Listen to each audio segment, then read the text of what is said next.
அண்மை செய்தியை பார்த்து வருகிறோம். அன்புமணிதான் பாமகவின் தலைவர், அவருக்குத்தான் மாம்பழ சின்னம் ஒதுக்கீடு என தேர்தல் ஆணையம் கடிதம் அனுப்பியிருக்கக்கூடிய நிலையில் இதனை அலுவலகத்தில் தொண்டர்கள் கொண்டாடக்கூடிய அந்த காட்சிகளை நாம் பார்த்து வருகிறோம். விவரங்களோடு இணைகிறார் செய்தியாளர் ராஜேஷ். ராஜேஷ், வணக்கம். அந்த கடிதத்தில் வேறு என்னென்ன விஷயங்கள் எல்லாம் குறிப்பிடப்பட்டிருக்கு? அலுவலகத்தில் தொண்டர்கள் கொண்டாடி வருகிறார்கள், முழு விவரம் என்ன? வணக்கம். பாட்டாளி மக்கள் கட்சியிலே தொடர்ந்து யார் தலைவர் என்பதிலே சிறு குழப்பம் நீடித்து வந்தது. இந்த நிலையிலே கடந்த ஆகஸ்ட் 9 மாமல்லபுரத்தில் நடைபெற்ற அன்புமணி தலைமையிலான பொதுக்குழுவை அங்கீகரித்து தேர்தல் ஆணையம் கடிதம் அனுப்பியிருக்கின்றது.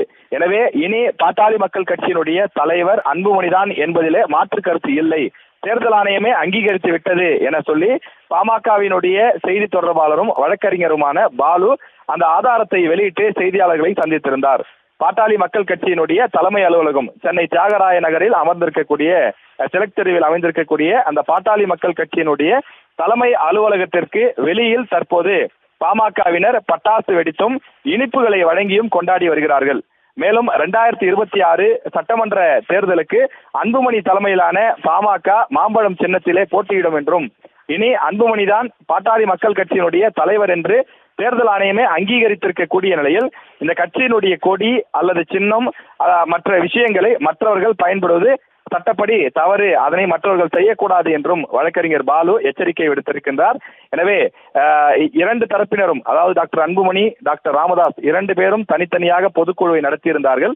இந்த பொதுக்குழுவில் யாருடைய முடிவை தேர்தல் ஆணையம் ஏற்கப் போகிறது என்று ஒரு எதிர்பார்ப்பு கட்சியினர் மத்தியிலே இருந்து வந்தது.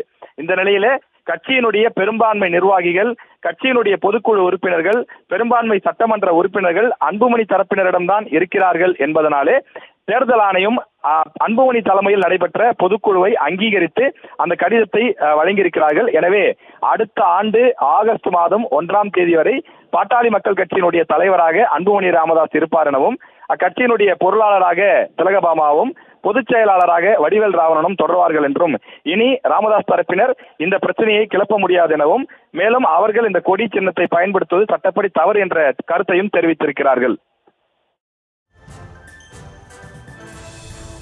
விவரங்களுக்கு நன்றி ராஜேஷ்.